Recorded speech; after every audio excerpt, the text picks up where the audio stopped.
Venus Phenomenon, this is Arthur Malik with Just a Jew. One of the famous songs that Martin Luther King and his followers used to sing is "We Shall Overcome." Black people, we will never overcome until we first come together. And me personally, I don't believe that this is just a black issue. I believe anyone who have an inclination of concern or care for a human being, then it is your issue also. I remember having a conversation when I was in Clinton Correctional Facility. Me and an officer was speaking, a racist officer. And he really told me, he said, "I hate niggers." He said, "I hate you niggers." And I said, "You can be blunt as you want because, you know, my skin is kind of tough." So when he shared that, I asked him a question. I said, "Excuse me,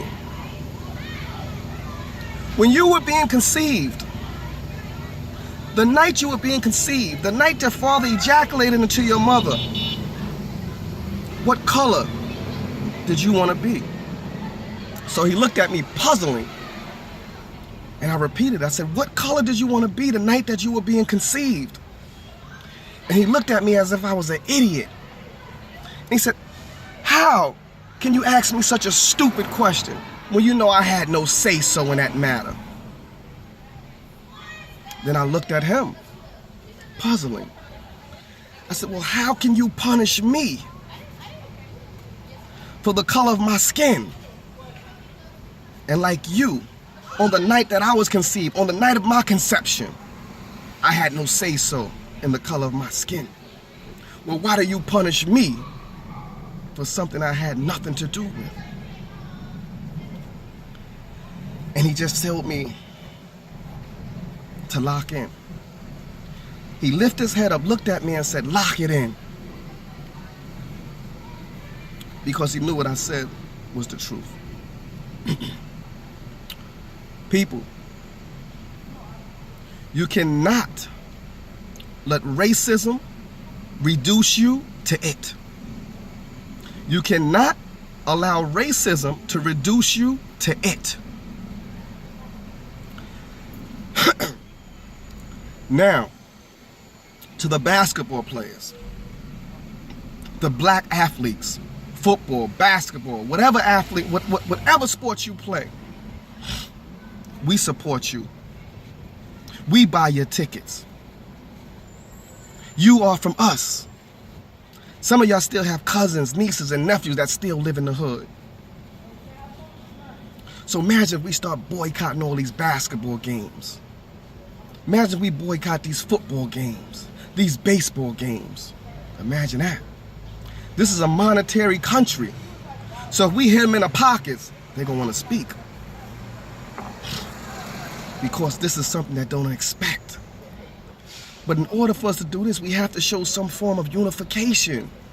We are so divided amongst each other. Look on Facebook. Look, all we do is gossip about each other, talk about each other, debase each other. So how could we get ahead when we refuse to use our heads? And let's carpool. Let's stop using the map. Let's stop paying these tolls for the bridges. And let's stop looking for other people for leadership, and the leadership resides in you. You have to understand that you are a leader.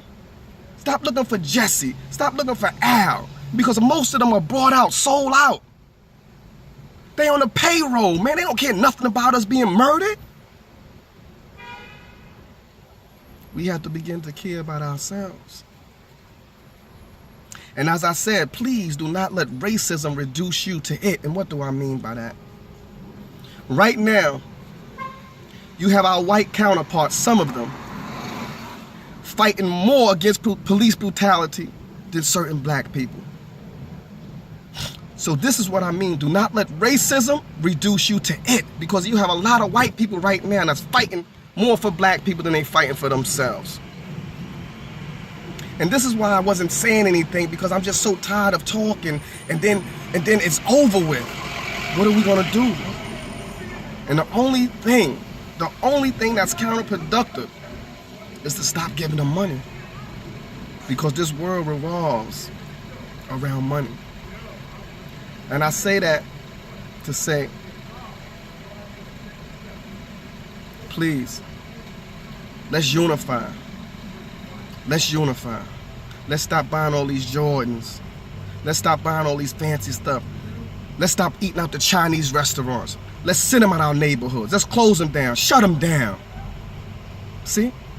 But they so used to us being ignorant and taking the physical aspect of it. They want us to fight. They want us to shoot cops. No. No. That would be the ignorant thing to do.